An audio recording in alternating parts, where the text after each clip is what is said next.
अस्सलाम वालेकुम, नमस्ते हमारे प्यारे प्यारे व्यूवर्स। इंशाअल्लाह आप सभी लोग अल्लाह के फजल करम से बखैरियत होंगे। आज आप लोगों के दरमियान चने की सब्ज़ी और खस्ता कचौरियों की रेसिपी के साथ हाजिर हैं। ढाबा स्टाइल, रेस्टोरेंट स्टाइल ये कचौरियाँ और सब्ज़ी बहुत ही बेहतरीन सी बनकर तैयार होती हैं। हमारे मेथड को फॉलो करते हुए अगर आप चने की सब्ज़ी और कचौरियों को बनाएंगे तो इंशाअल्लाह आपकी सब्ज़ी और कचौरियाँ बहुत ही अच्छी बनकर तैयार होंगी। तो चलिए शुरू करते हैं इसको बनाना। हमने 200 ग्राम चना ले लिया था, इसको 7-8 घंटे पहले इसको भिगा दिया था। इसको धुलकर हमने साफ़ कर लिया है, पानी को निथार लिया है। और इसी के साथ हमने 4 आलू हैं, ये आलू छोटे साइज़ में हैं, यानी मीडियम साइज़ के 2 आलूओं को इसमें इनको समझिएगा। आलू और चने को हम एक साथ उबाल लेंगे, हमारी गैस भी बचेगी और हमारा टाइम भी बचेगा। तो हम कुकर में इन सब चीज़ों को डाल दे रहे हैं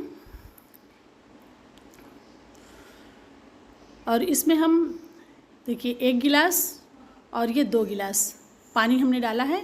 तो ये चने से आधा इंच ऊपर आ गया है पानी। अब इसको हम बंद करते हैं और गैस पे रख दे रहे हैं इसको पकने के लिए।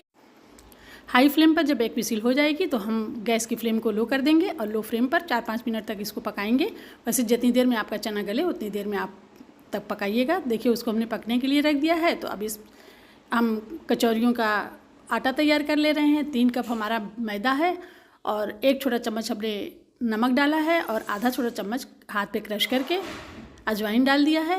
बहुत अच्छा टेस्ट आता है, डाइजेशन के लिए भी बहुत ही फ़ायदेमंद है। और 6 बड़ा चम्मच हमने तेल डाला है। 1 कप में 2 बड़ा चम्मच तेल की ज़रूरत होती है और जितना आपका मैदा है या आटा है उसका 1/4 मोयन डाला जाता है। तो इस तरह से हाथों से, दोनों हाथों से रब करते हुए इसको हम खूब अच्छा सा मिक्स कर लेंगे। देखिए मुट्ठी बांध कर देखा, बहुत अच्छी बाइंडिंग हो रही है। इसका मतलब है कि मोयन हमारा बिल्कुल परफेक्ट है। तो अब इसमें थोड़ा थोड़ा पानी डालते हुए इसका एक सॉफ्ट सा डो बनाएंगे। डो हमारा सख्त नहीं रहेगा, कचौरियों का डो थोड़ा सा सॉफ्ट ही रहता है। थोड़ा थोड़ा पानी डालते हुए इसका हमने एक बेहतरीन सा डो बना लिया है। अब देखिए इसको हम रेस्ट पर रख दे रहे हैं। अच्छा सा डो तैयार हो गया है। अब ये थोड़ी देर तक रेस्ट करेगा तो अच्छा सा सेट हो जाएगा। हमने 200 ग्राम उड़द की धुली हुई दाल, जिसे धुइया दाल कहते हैं, उसको 4-5 घंटे पहले भिगा दिया था। अच्छी तरीके से भीग गई है, पानी को निथार लिया है। इसको हम जार में डालेंगे, बहुत दरदरा सा इसका पेस्ट बनाएंगे। बिना पानी के बनाएंगे, पानी नहीं डालेंगे, ना ही इसको हमें बहुत बारीक करना है, बस मोटा सा दरदरा सा इसका पेस्ट बनाना है हमें। देखिए ये बहुत अच्छी सी पिस गई है दाल। अब इसको हम निकाल ले रहे हैं। पानी डालकर नहीं पीसिएगा इसको। अब देखिए अब उन सब चीज़ों को हमने एक तरफ कर दिया है। अब कुकर को खोल कर देख रहे हैं कि चना अच्छा सा उबल गया है या नहीं। तो देखिए चना हमारा बहुत ही अच्छा सा उबल गया है। इसको हम आपको तोड़ कर भी दिखा दें। देखिए बहुत अच्छा सा चना उबल गया है, उसके साथ ही आलू भी बहुत अच्छे से उबल गए हैं। अब हम आलूओं को अलग निकाल ले रहे हैं और चने को अलग निकाल ले रहे हैं।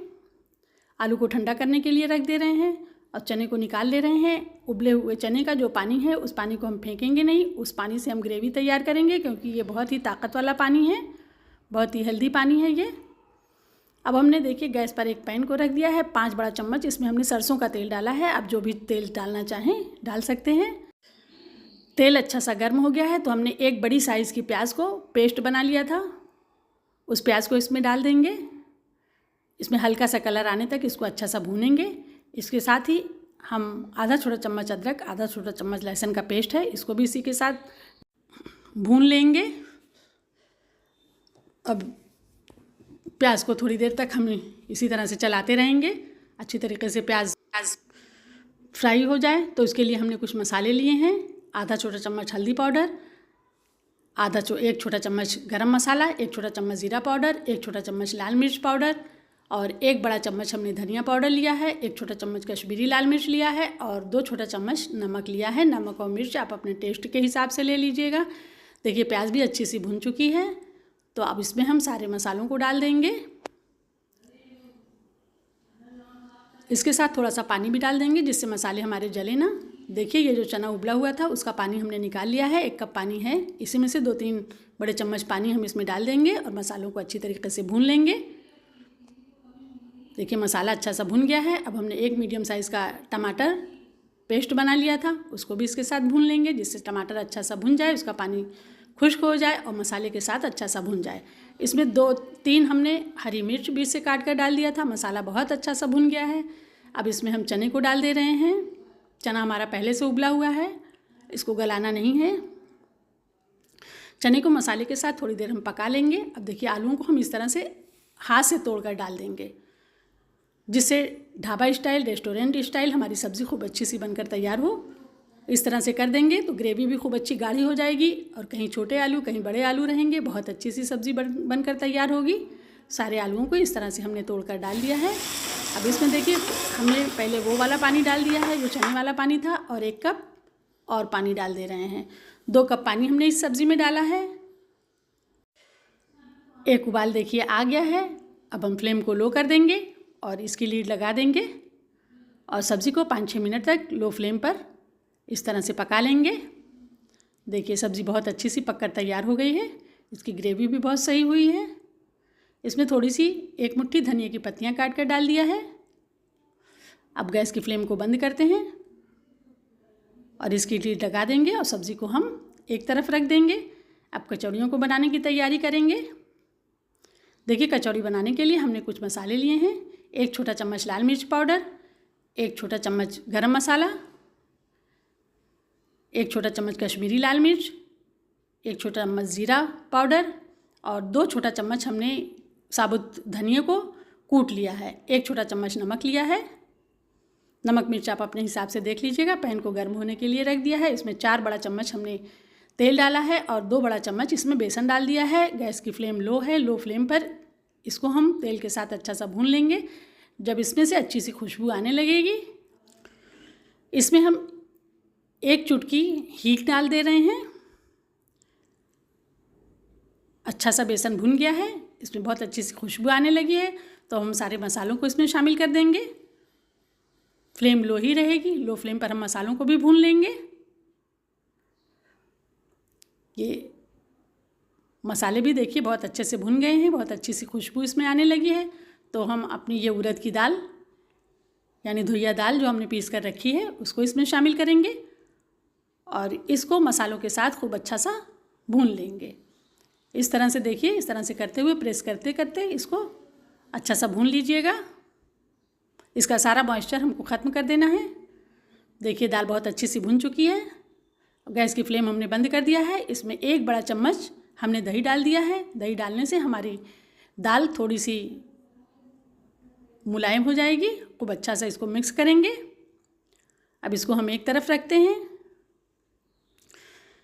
आटा हमारा बहुत अच्छा सा सेट हो चुका है। इस 1-2 मिनट इसको हम इस तरह से हाथों से और इस तरह से मुलायम कर लेंगे। बहुत ही अच्छा मुलायम सा आटा हमारा बनकर तैयार हुआ है। अब हम इसकी छोटी छोटी लोइयाँ बनाएंगे। नींबू से थोड़ा सा बड़ी लोइयाँ हम बनाएंगे। थोड़ा थोड़ा छोटा छोटा सा बनाएंगे, बहुत बड़ी बड़ी हमें कचौरियाँ नहीं बनानी है। देखिए इतनी बड़ी बड़ी लोइयाँ काटेंगे हम और देखिए इतनी बड़ी लोई बनकर तैयार हुई है। ये नींबू से थोड़ा सा बड़ी है ये लोई। इस तरह हमने देखिए इतनी लोइयों को बना लिया है। अब हम अपनी कचौरियों को भरेंगे। हाथ पर इस तरह से फैला लीजिएगा, जिस तरह से आपसे बने इस तरह देखिए अंगूठे की मदद से कीजिएगा। ऊपर का हिस्सा हमारा पतला रहेगा, बीच में मोटा रहेगा। देखिए इसमें 1 छोटा चम्मच हमने स्टफिंग डाली है। इसको दबाएंगे, अंदर की तरफ अंगूठे से दबाएंगे और थोड़ी सी स्टफिंग इसमें हमने और डाल दी है। 1.5 छोटा चम्मच के बराबर स्टफिंग इसमें डाली है। अब इसको देखिए इस तरह से हम दबाते हुए ऊपर से इसको बंद करेंगे। इस तरह से हमारी कचौरियाँ बहुत अच्छी सी भरकर तैयार हो जाएंगी। देखिए इस तरह हमने बना लिया है। अब जब इसको हम तेल में डालेंगे तो हाथ पर थोड़ा सा और बड़ा कर लेंगे। देखिए दूसरी कचौरी भी बनाकर हम आपको दिखा दें। एक ऊपर का हिस्सा पतला रहेगा और बीच का हिस्सा मोटा रहेगा। स्टफिंग को इस तरह से डालेंगे। देखिए 1.5 छोटा चम्मच स्टफिंग इसमें डाली है हमने।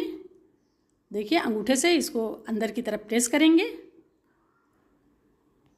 और इस तरह से इसको गोल करते हुए देखिए इसका मुंह बंद कर देंगे।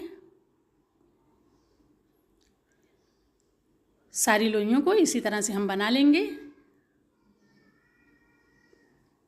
देखिए हमारी सारी कचौरियाँ बनकर तैयार हो गई हैं। अब हम तेल को गर्म होने के लिए रखेंगे। तेल हमारा बिल्कुल लो फ्लेम पर गर्म रहेगा, एकदम लो फ्लेम पर हमारा तेल गर्म है। इसमें हम कचौरियों को डालेंगे। जितनी कचौरियाँ हमारी एक साथ आ जाएंगी, इस तरह देखिए हथेली पर हम थोड़ा थोड़ा बढ़ा ले रहे हैं, और जिस तरफ से हमने भरा है उस हिस्से को नीचे रखिएगा और प्लेन वाला हिस्सा ऊपर करिएगा। देखिए कितनी हल्की, बहुत हल्के हल्के से बबल्स इसमें आ रहे हैं। लो फ्लेम पर ही कचौरियाँ फ्राई होकर तैयार होंगी। कचौरी बनाना, खस्ता बनाना बहुत ही सब्र का काम है, बहुत देर लगती है इसमें। देखिए ये तैर कर सब ऊपर आ गई हैं, तो अब इसको हम पलट देंगे। एक बैच की कचौरियों को तलने में 15-16 मिनट का टाइम लगता है। एक तरफ 8 मिनट, एक तरफ 8 मिनट। इस तरह से देखिए हल्की हल्की सी जब ये एक तरफ सीख जाएंगी तो हम इनकी साइड को चेंज करेंगे। इसी तरह से साइड को चेंज करते हुए हम सारी कचौरियों को अच्छा सा फ्राई कर लेंगे। बहुत ही खस्ता, बहुत ही बेहतरीन सी हमारी कचौरियाँ बनकर तैयार हो गई हैं। देखिए ये एक बैच हमारा हो गया है, तो अब हम इन कचौरियों को निकाल लेंगे। थोड़ी देर कढ़ाई के नीचे इसको लगाए रहते हैं, कढ़ाई के साइड में, जिससे एक्स्ट्रा तेल निकल जाए। देखिए एक बैच की कचौरियाँ हमारी तैयार हो गई हैं। हमने गैस की फ्लेम को बंद कर दिया था जिससे हमारा तेल ठंडा हो जाए, तब हमने इसमें कचौरियों को डाला है। देखिए ये दूसरे बैच की कचौरियाँ भी हमारी बनकर अच्छी तरीके से फ्राई हो गई हैं। इनको भी हम निकाल लेंगे और अब हम अपनी सब्ज़ी और कचौरियों को सर्व करेंगे। देखिए बेहतरीन सी ढाबा स्टाइल हमारी चने की सब्ज़ी और धुइया दाल की कचौरियाँ बनकर तैयार हैं। आप सभी लोग इस रेसिपी को ज़रूर ट्राई कीजिएगा और कमेंट बॉक्स में अपनी कीमती राय का इजहार भी कीजिएगा कि आपकी सब्ज़ी और कचौरियाँ कैसी बनी। देखिए इसको हम आपको एक देखिए तोड़ कर भी दिखा दें, कितनी फूली, कितनी खस्ता सी हमारी कचौरियाँ बनी हैं। देखिए पूरी तरीके से एकदम खस्ता कचौरियाँ बनकर तैयार हुई हैं। जो लोग चैनल पर नए आए हैं उनसे दरख्वास्त है कि हमारे चैनल को ज़रूर सब्सक्राइब कीजिए और वीडियो पसंद आए तो वीडियो को लाइक और शेयर ज़रूर कीजिएगा। और हमारे चैनल पर वेज और नॉन-वेज की सारी रेसिपी को देखने के लिए चैनल पर विज़िट कीजिए। वीडियो पसंद आए तो उसको लाइक और शेयर ज़रूर कीजिएगा। फिर मिलेंगे एक नई रेसिपी के साथ इंशाअल्लाह। तब तक के लिए आप सभी लोगों से अल्लाह हाफिज़।